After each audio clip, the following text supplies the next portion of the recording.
Hey there, viewers. Things took a serious turn in court today when Diddy crossed a line that even the judge couldn't ignore. After reportedly threatening members of the jury, the courtroom exploded, and the judge ordered him out on the spot. What happened next left everyone stunned. Let's get into it. Chapter 1. The Nod. They put me in 4A without even asking. Just slid the new assignment across my desk with a sticky note that said priority personnel trial. All logs must be timestamped twice. That was it. No explanation, no warning, not even a heads up about who the trial was for until I saw the docket. Comms, Sean J. I remember staring at the name a second longer than I probably should have.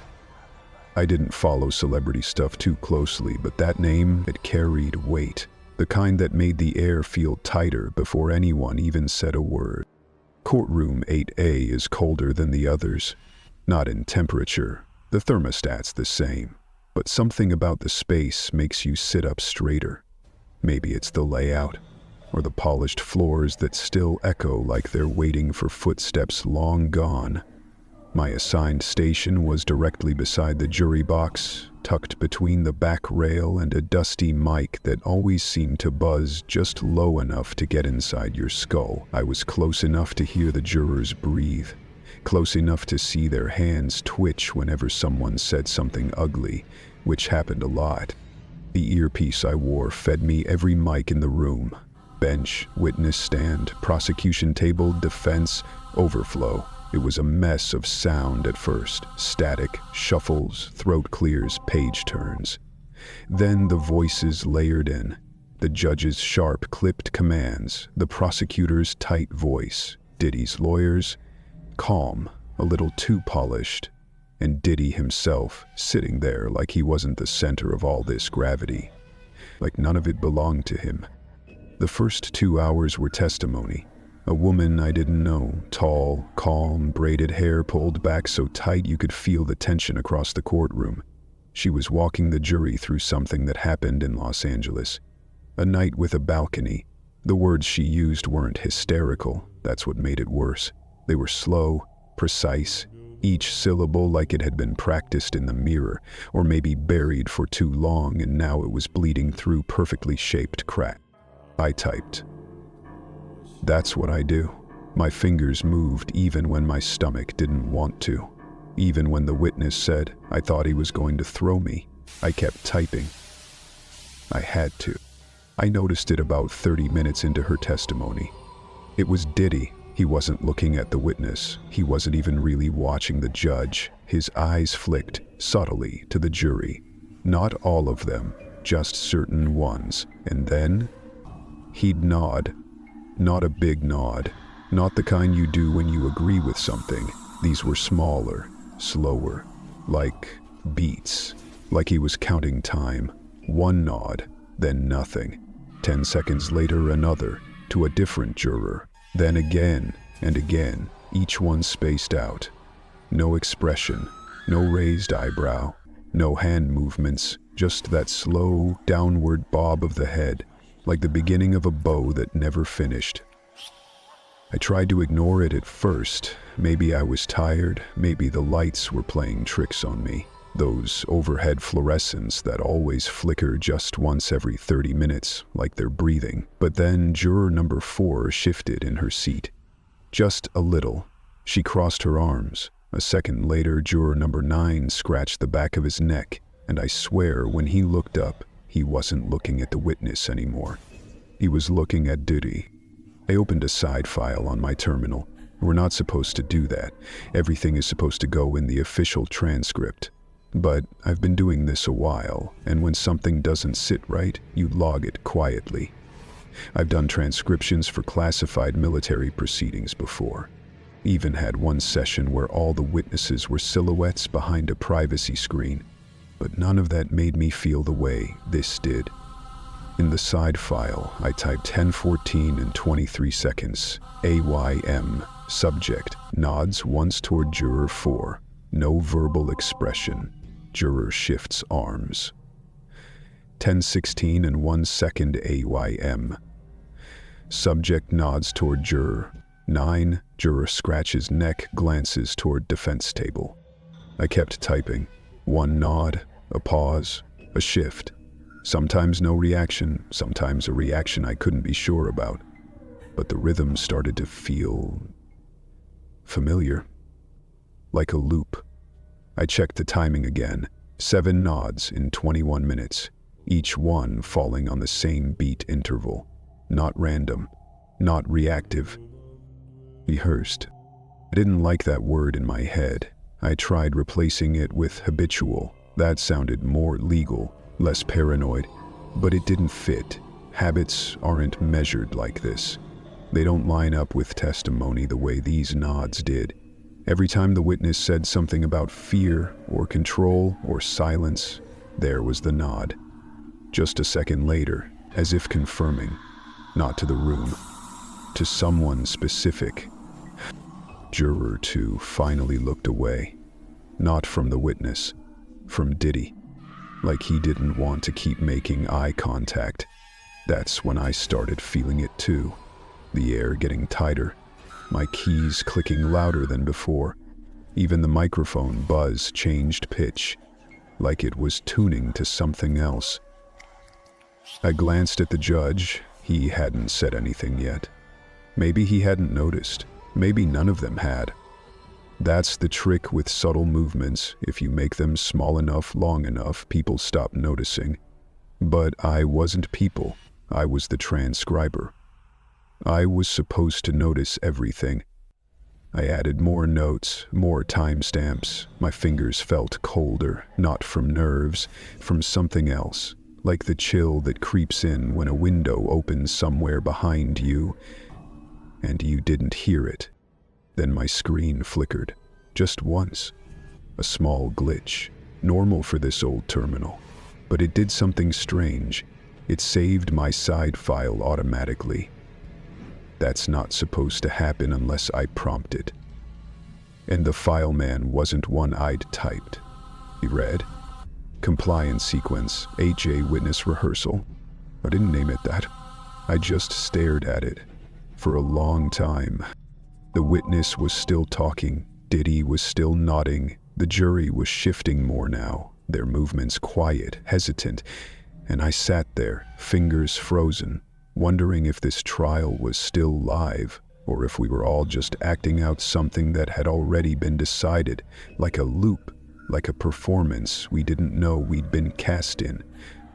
When the judge finally did speak, when he raised his voice and told Diddy that the behavior was absolutely unacceptable, I thought it would stop, but it didn't. Billy just smiled. Barely. Just enough. And the next nod didn't come for another 13 seconds. But it still came. Chapter 2, when he looked at me. I wasn't supposed to bring this notebook in with me. We're told not to keep personal notes, just follow the court-issued pads, write what we need to during deliberation, and nothing more. But I kept this one tucked inside my coat lining. Small, cheap, a black marble pattern like the ones we used in high school. I didn't even think I'd use it. I brought it to doodle in, honestly, to distract myself, to keep my hands moving when the words in that courtroom got too heavy. But now I keep writing. I don't know if it's helping or making things worse. Today was the day it changed. Not the trial, not officially, but something inside it. Something in the way the room felt. I can't explain that to anyone without sounding ridiculous. It's not like I'm the superstitious type.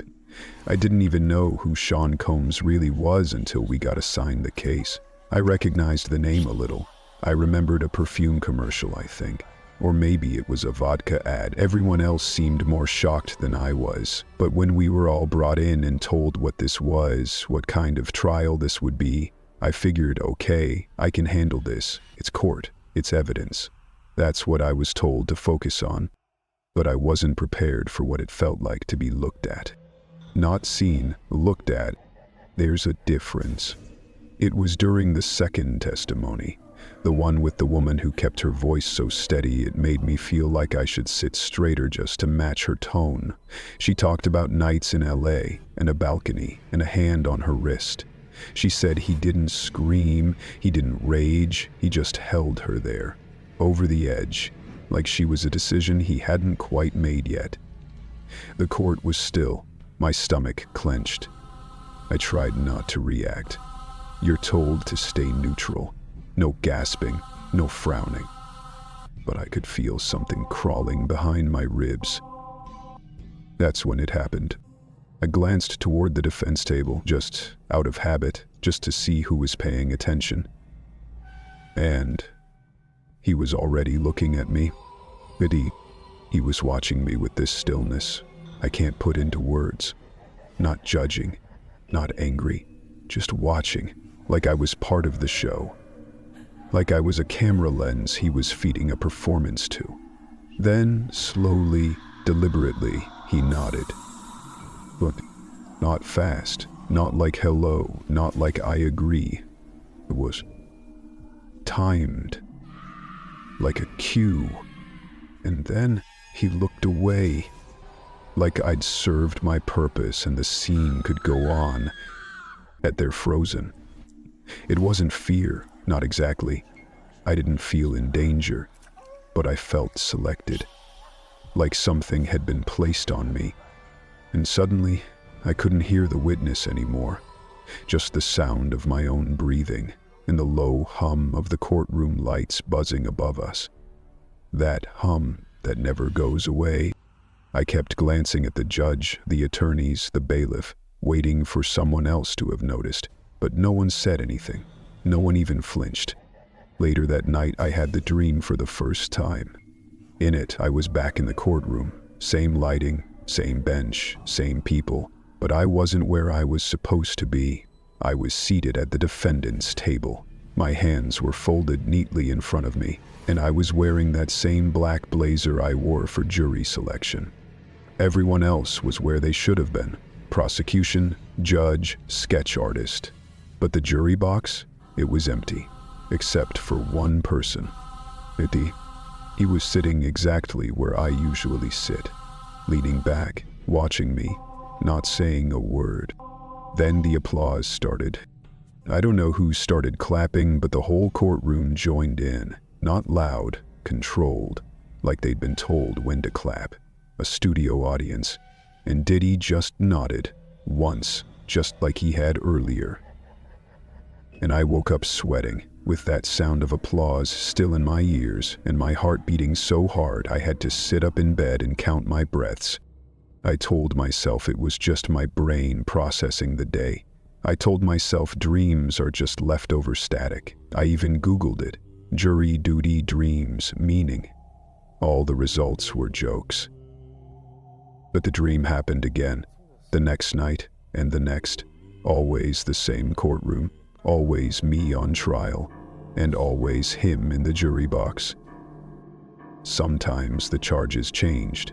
Once I was being accused of lying, another time of forgetting, but I never heard the verdict. The dream always ended right before that. One night, I stayed up late. I didn't want to fall asleep. I cleaned my kitchen even though it was already clean, rearranged my spice rack alphabetically. At some point, I found this old shoebox from college. Inside, photos, wristbands, ticket stubs. And that's when I remembered. Junior year, spring concert. I was dragged to a Diddy show on campus. I wasn't even a fan. My roommate had an extra ticket. We went. It was loud, flashy. I remember thinking it felt more like a commercial than a concert. Everything branded, every gesture rehearsed. At one point, I swear he looked out into the crowd and pointed right where I was standing. Everyone screamed like it was them. But I remember it felt personal. I never thought about that moment again until now. Maybe it means nothing. Maybe it means everything. I don't know anymore. This morning, before I headed back to the courthouse, I grabbed this notebook and stuffed it into my coat. I didn't even think about it, it just felt necessary, like I needed a place to put the things I couldn't say in deliberation. I started sketching during recess, just lines, the benches, the layout. I used to draw in high school. Nothing serious, just enough to pass the time. I drew the courtroom from memory. The judge's bench, the seal, the chairs, the jury box. I tried to add the faces, but they wouldn't come. No matter how many times I tried, they all blurred, except one. His face came out clearly, almost too clearly, not like I was drawing from imagination, but from memory, not from the trial, but from the dream. I stared at the sketch for a long time. Then I noticed something that made me drop the pencil. Where his face should have been was a mirror. Not drawn, not shaded, just a blank, reflective circle, and in it I saw myself. But not seated where I was supposed to be. I was behind the glass, watching. Understood. You're absolutely right, it needs to be voiceover ready, natural and internal. Let me rewrite Chapter 3 completely in the tone we've been using. Simple, grounded, intimate first-person narration. No transcript format. Just Brianna Bana Bongalan. Privately reflecting. Not as a writer, not as a lawyer, just as someone trying to tell what she remembers and what she can't forget. Chapter 3. Bana breaks protocol. I didn't look at him at first. When I walked into the courtroom that morning, I kept my eyes on the carpet.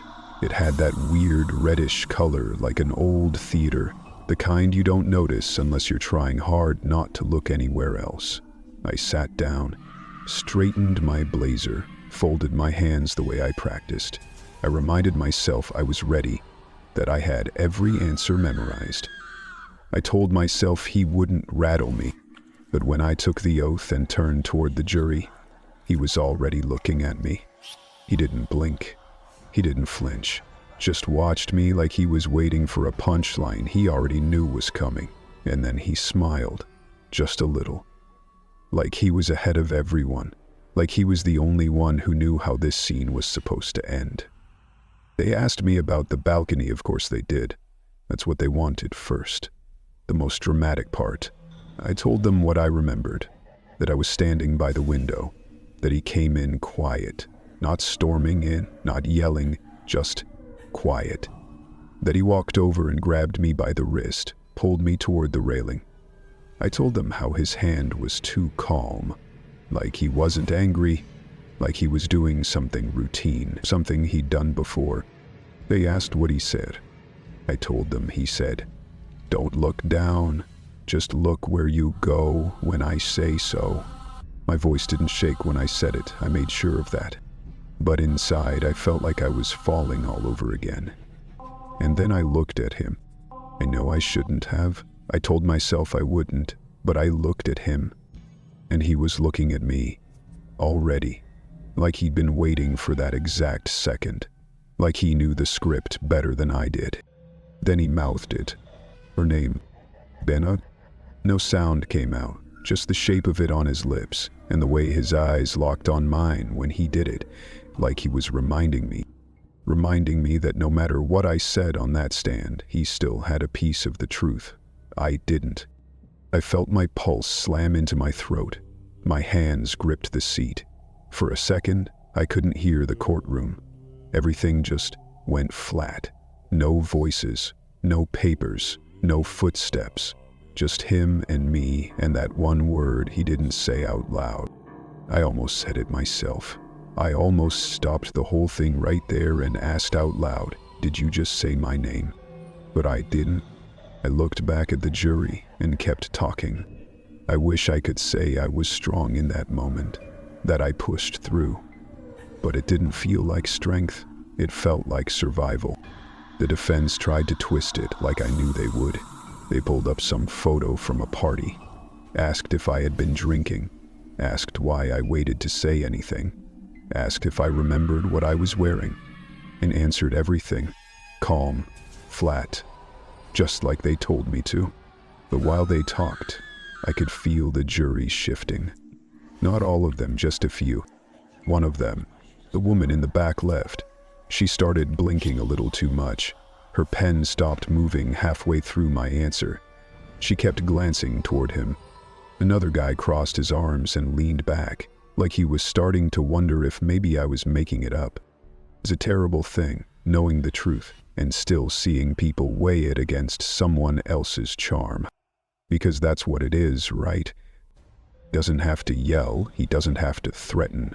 All he has to do is sit there, nod at the right moment, tilt his head like he's listening, smile like it's just another rehearsal. That's what it felt like, a rehearsal. I'd been through this memory 100 times, but in that courtroom, it didn't feel like mine anymore. It felt like something someone else was editing while I spoke. After the session, they let me sit in the witness room alone for a while. It's a little beige box with a couch and no windows. I sat there with my phone in my lap, trying not to shake. And I did something I haven't done in years. I opened a voice memo I recorded the night it happened. Not the night in court, the real night, the night with the balcony.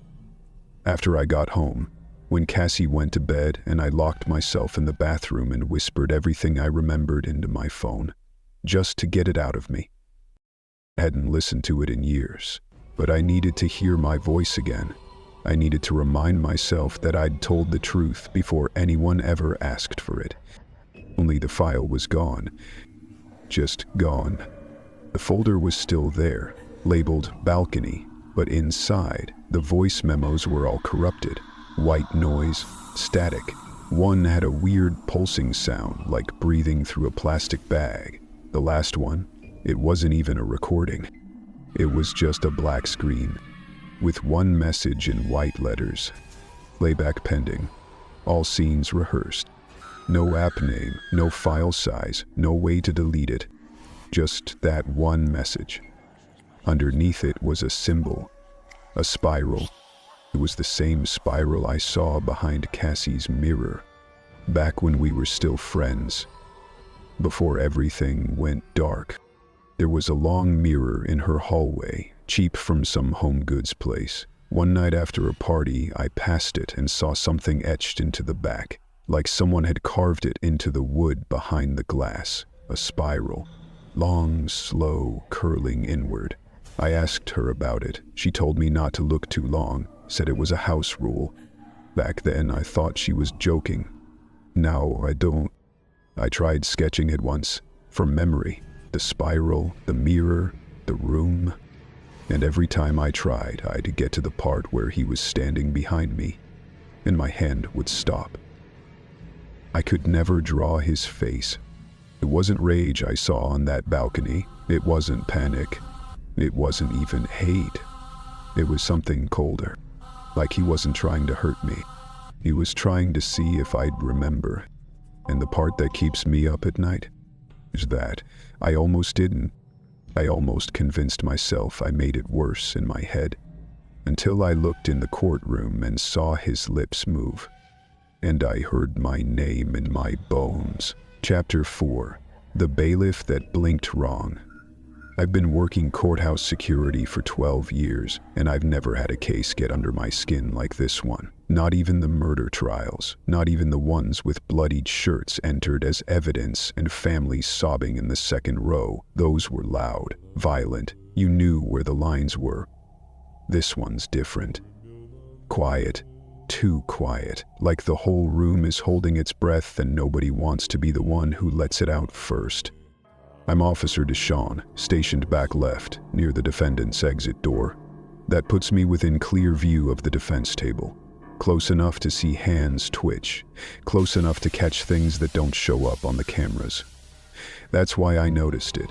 Not the first day, not even the second, but by day 3, I started seeing it in patterns. The nods. At first I thought they were normal, a guy just responding to what's being said. Then I realized he wasn't nodding in agreement. He was nodding like he was counting, like he was marking moments, and always toward the jury. Never the witness, never the judge, just the jury. I told myself I was imagining it. Stress does that. Too many hours on your feet, listening to the same voice droning over exhibits and timestamps and procedural motions. But then something else happened. He started smiling. Not often. Not wide. Just a slight shift in the cheek, a little pressure at the corner of the mouth. And always, just before an objection, almost like he knew it was coming. And here's the thing that really threw me. He was always right. If he smiled, 5 seconds later, one of the lawyers was on their feet, cutting off testimony, asking to strike the last sentence.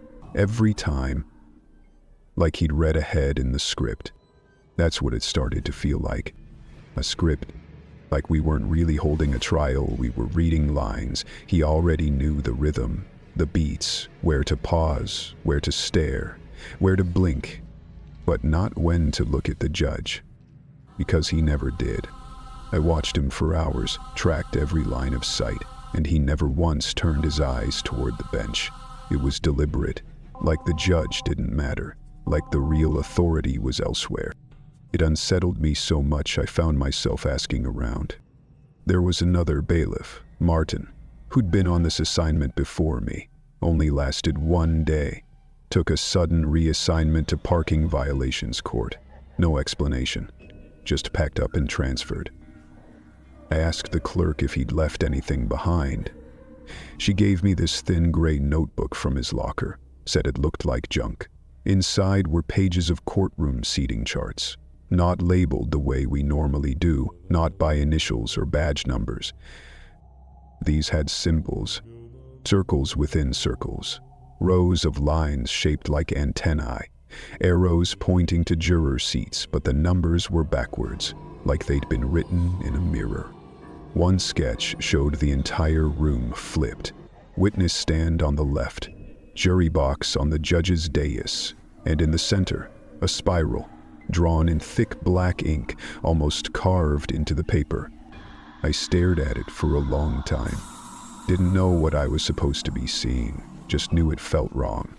That night I couldn't sleep. And when I did, I dreamed I was back in court, but this time I was the one on trial. Everyone else in uniform, standing over me, and Diddy was there too, sitting where the judge should have been, nodding, not speaking, just nodding like he'd seen it before. I woke up sweating, told myself it was nothing. Next morning, I tried to shake it off, wiped my badge, shaved a little closer, took a deep breath before I stepped into 8A. Same buzz in the lights, same stale courtroom air, same seats, same man sitting at the defense table like the world still owed him applause. But something shifted when he looked up. He didn't look at me, not directly, but he looked toward the wall beside me, the one with the glass. And I followed his gaze.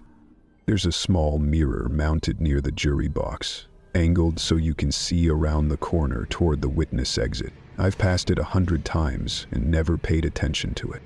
But no, I did. Because in the glass, I saw him, nodding, slow, measured. Only when I turned back to the real him, he wasn't moving at all. I blinked, looked back at the mirror. Still nodding. I don't know how long I stood there. Something about that moment, it felt staged. Like I wasn't witnessing it, I was part of it. Like that mirror wasn't reflecting the room, but recording something else. A version of him that only existed in the glass. I checked my pulse, it was high, but my hand was steady. Still doing my job, still watching the man who somehow never looked at the judge, pulling the jury, and the mirrors, like he was watching a different trial entirely. Chapter 5, Sealed Transcript 7D. I didn't even want this job. Not at first. Not in this department. I thought I'd be working case evidence for traffic court, maybe civil litigation, if I was lucky. But when you score high on the systems audit test and your background checks come back clean, they assign you to the federal wing. Digital Integrity Compliance, Courthouse 4 servers. My title? Audio-Visual Synchronization Analyst. Sounds official. All it really means is I watch video feeds all day and make sure they line up with what the court reporter Most of the time it's boring. Double-check timestamps, flag audio inconsistencies, make sure nobody clipped anything during post-processing. But every once in a while, they slide a red envelope across your desk. Literal, red, not digital, not emailed, real paper. It always comes from someone higher than you. No return name, just a barcode and the words, Archive Order, Echo Class, Tier 3+, only. That's what came across my desk yesterday. Inside was a USB drive, unlabeled, unbranded, just a strip of red tape and the words, Day 5, 9 o'clock, 12 o'clock, Courtroom 8. It was Diddy's trial. Everyone on my floor knew the name, but we weren't supposed to say it. Officially, it's Combs Sean J. Case 37,452-44. But people whispered. They always whisper louder when it's about someone famous, especially when the air around them already feels bent. I loaded the files onto an isolated machine, no internet, no internal network, just a cold machine and a locked room with a flickering ceiling panel that no one ever seems to fix. My job was simple: compare the video footage with the live audio transcript and flag any mismatches. It didn't take long to notice something strange. There was a nod. At exactly 10:17 and 14 seconds a.m., Holmes is seated at the defense table. He glances left, lowers his chin just once. Then nothing. But at 10:17 and 28 seconds later, Juror 4 shifts, crosses her legs, then looks directly at him. Like something tapped her shoulder from the inside. I replayed it. Again. The delay was exact. 14 seconds every time. Logged the anomaly. Added a note. Moved to the next file. And that's when I saw him mouth something. It was so subtle you'd miss it in real time. But slowed to frame by frame, you could catch the moment. Just before the nod, his lips moved. 2 words. I ran it through the closed map generator, even though we weren't supposed to on sealed files. The program stuttered at first, then auto-filled. Do you remember your part? I stared at the screen. My hands hovered above the keyboard. That's when the footage skipped. Not the whole video, just the jurors. Their faces blurred for 3 frames, not motion blur, not bad compression. It looked like their features were being replaced. We handled. Like the file couldn't decide what face to show. I checked the metadata. It wasn't labeled live trial like all the other recordings. It was labeled trial_rehearsal_version 4. Rehearsal. Version 4. I've seen file tampering before. I once flagged a city official for trying to edit out 5 seconds of courtroom coughing to make a witness look nervous. But this wasn't just editing. This wasn't a cut. This was something else. Like the whole moment had been recorded before it happened. I opened the secondary logs. Each file has a system birthmark, the moment it's created. This one was created 4 days before the hearing it was supposed to capture. That's not possible. Court feeds aren't generated until the session starts. They're tied directly to the bench activation system. I've worked the protocols. I know how they function. Unless someone rebuilt the whole environment, reconstructed it from scratch, ran it like a rehearsal, like a script. My throat felt dry. I stood up, looked out the room's narrow window into the hallway. Empty. I sat back down and filed a quiet report. Just 3 lines. Footage delay observed. Possible sync corruption. Video matches transcript but not timing. Metadata. Inconsistent with live trial status. No reply. Not even a read receipt. I tried to file it again. The system locked me out. Then the screen flickered. It went black. A new file opened by itself. White text, black screen. You weren't watching justice, you were watching the performance. I couldn't move for a minute. I just stared at the message, the way the cursor blinked like it was breathing. I checked the machine log.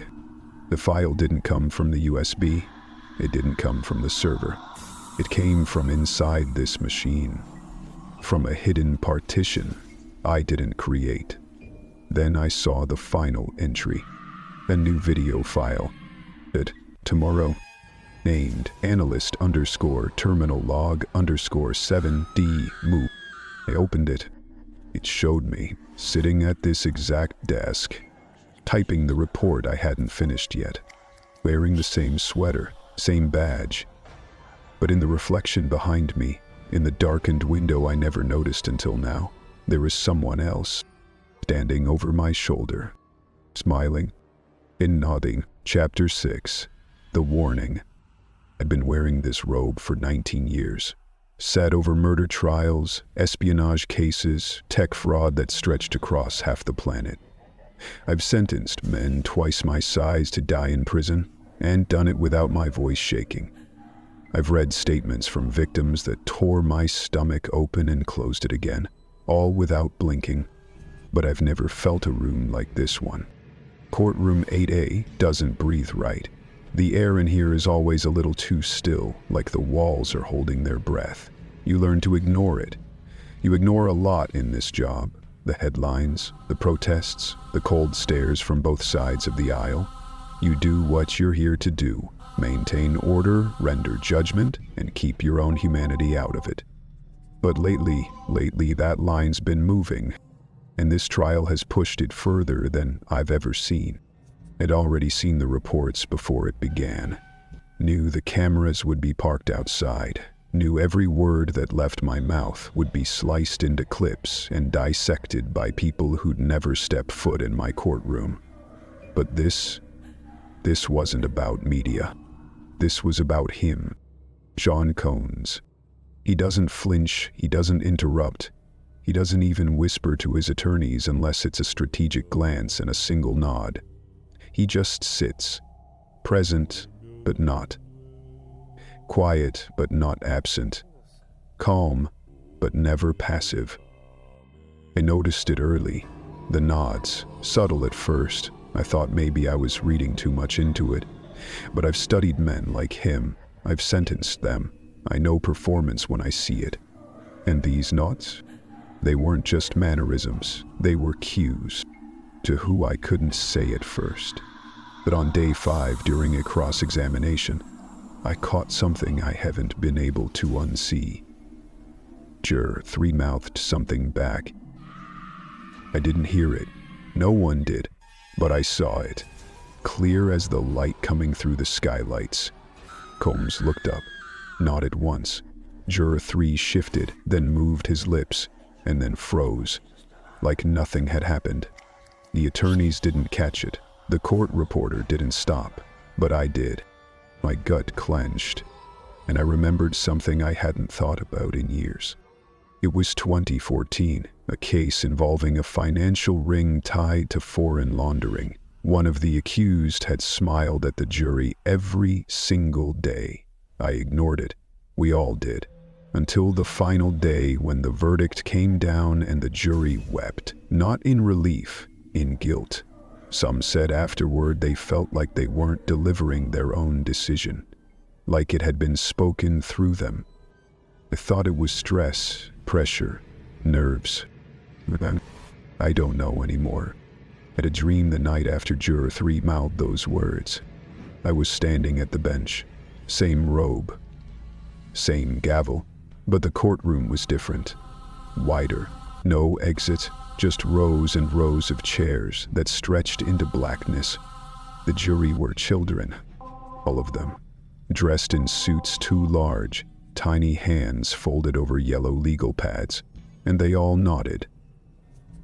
In unison, at me. Not because I'd spoken, but because someone behind me had. And then the gallery stood and applauded, not for justice, for him. I woke up with the taste of paper in my mouth. I'd been biting down on a legal pad corner in my sleep. That morning, I wrote a memo. I didn't send it, just wrote it. Old habit from clerking days. When things felt wrong, you wrote them down and tucked them away. There are verdicts we do not render. They're already written. I locked it in my drawer. Then I entered the courtroom and saw him again. Still seated, still quiet, still nodding. So I warned him. In front of everyone, I said the behavior was unacceptable. That courtroom conduct applied to all parties, no matter their name. I didn't raise my voice. I didn't need to, but I looked him in the eyes when I said it. And he smiled. Not the big kind. Not the kind people remember from red carpets. It was smaller. The kind of smile you make when someone reads the line you wrote for them. I moved on with the hearing. Let it proceed. But something inside me broke open that day. Some certainty I'd been holding. I started watching the courtroom more closely. Not the lawyers, not the testimonies. The reflections. There are glass panels behind the gallery. Decorative. Mostly untouched. But now and then I'd catch a flicker in the corner of my eye. A movement that didn't belong to anyone present. A gesture that happened just before someone made it. Like the room itself was running ahead of us. I stayed late that evening, the courtroom empty, the lights dim, and I saw it, scratched into the bench, barely visible under the lip where I rest my palm, a spiral, and 3 letters beneath it. R7C? I don't know what it means. I didn't carve it. No one else should have access to this bench. But it's there, and when I touched it, I swear I heard something move in the ceiling. A faint whisper of breath from the PA system. I haven't told anyone. Not the clerk. Not the marshals. Not even the circuit administrator. But I've started looking at my gavel differently now. Not as something that ends chaos, but as something that cues the next scene.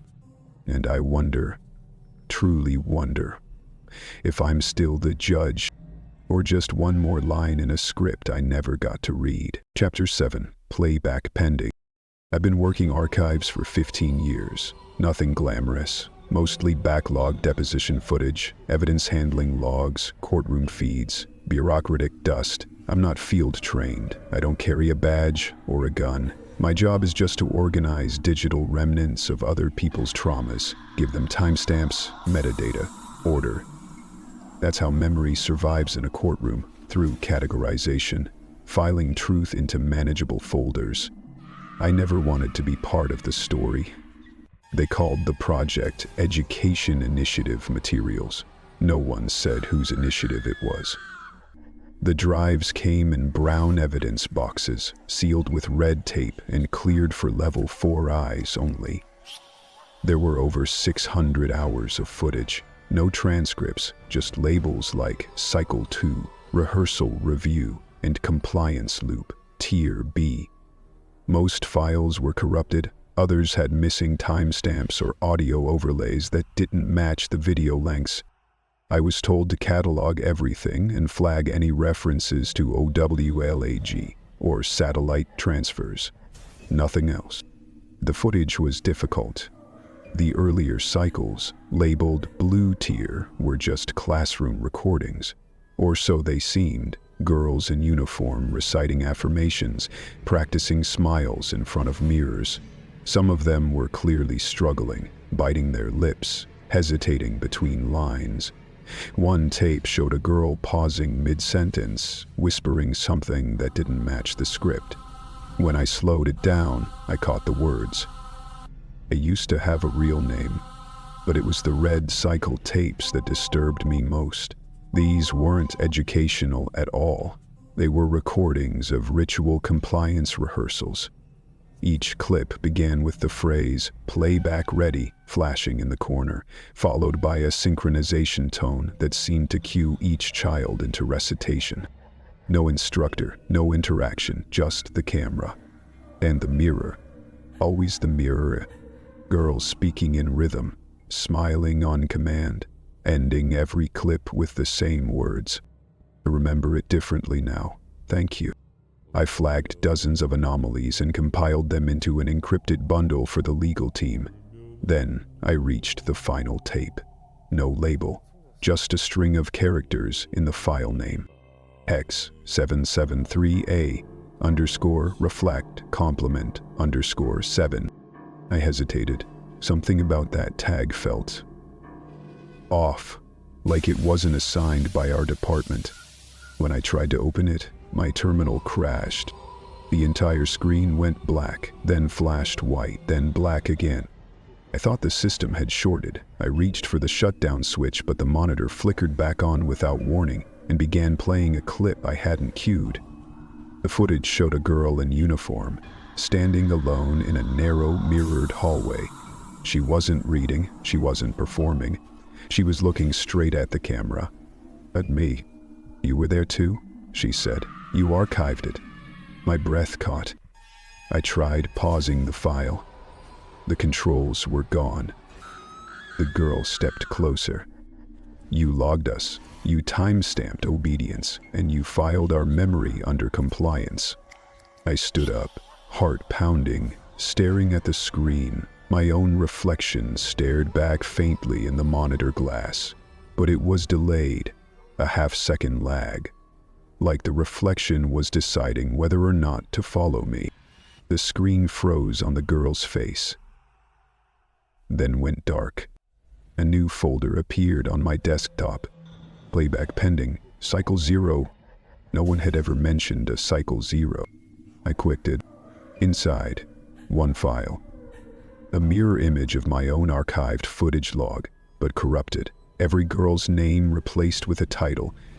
Recorder, witness, replacement, repeater, archive. Then I heard it again.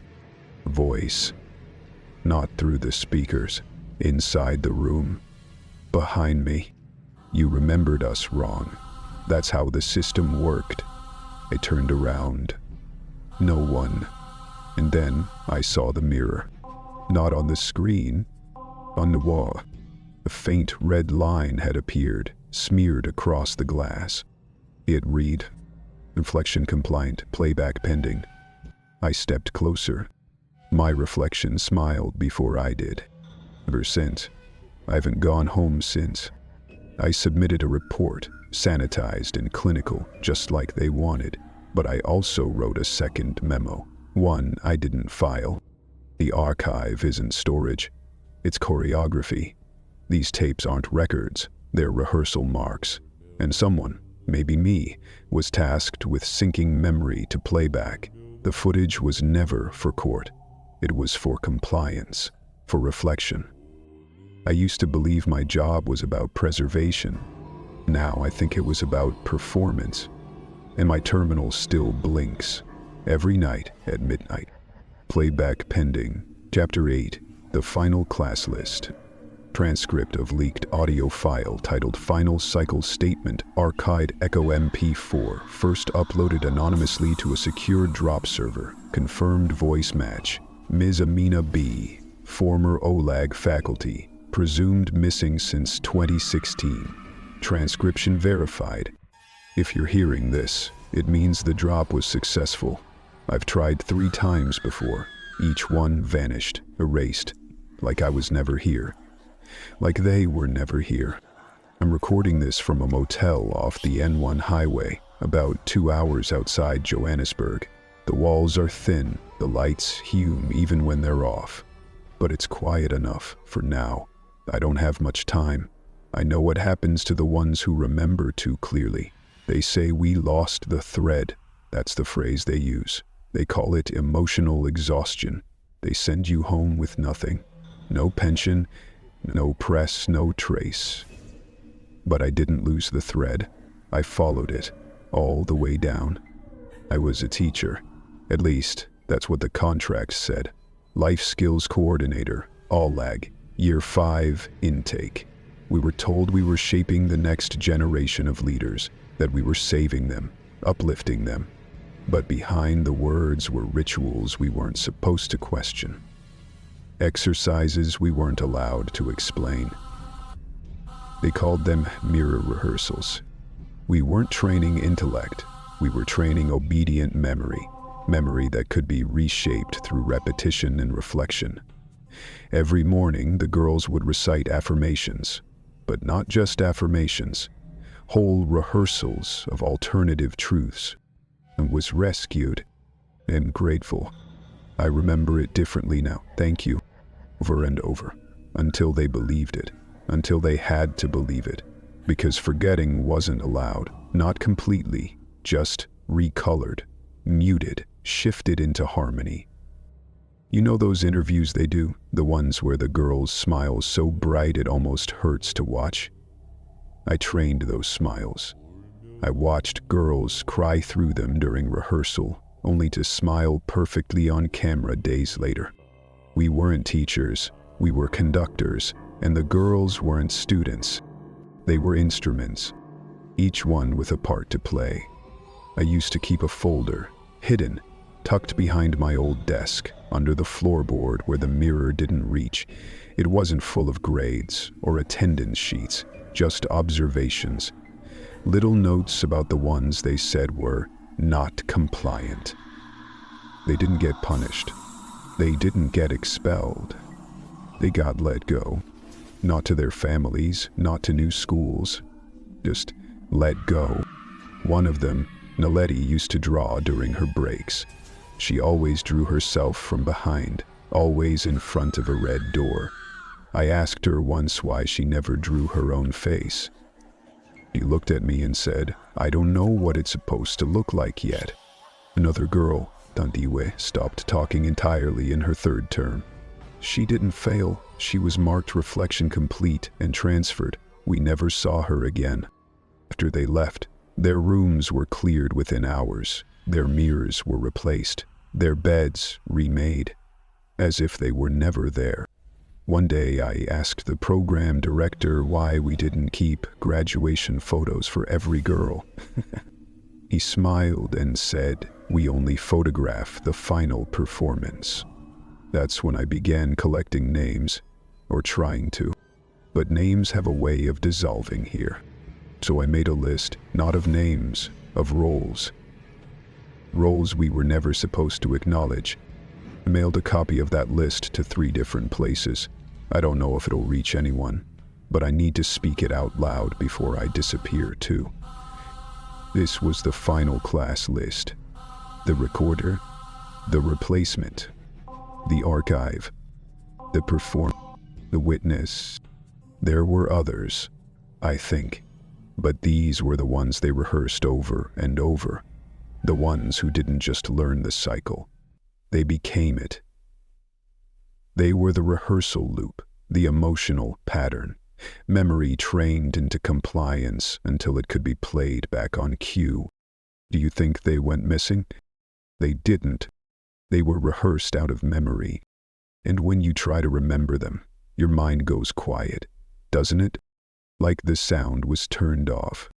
Like the applause was never meant to happen. I've kept my voice silent for too long. I taught them how to smile through forgetting, and now I don't know what my own reflection believes. But maybe, if someone listens, maybe one of them will remember their real name, and maybe that will be enough to break the loop. Audio ends. Last 4 seconds are silence, followed by a faint sound. Tapping. 5 beats, evenly spaced.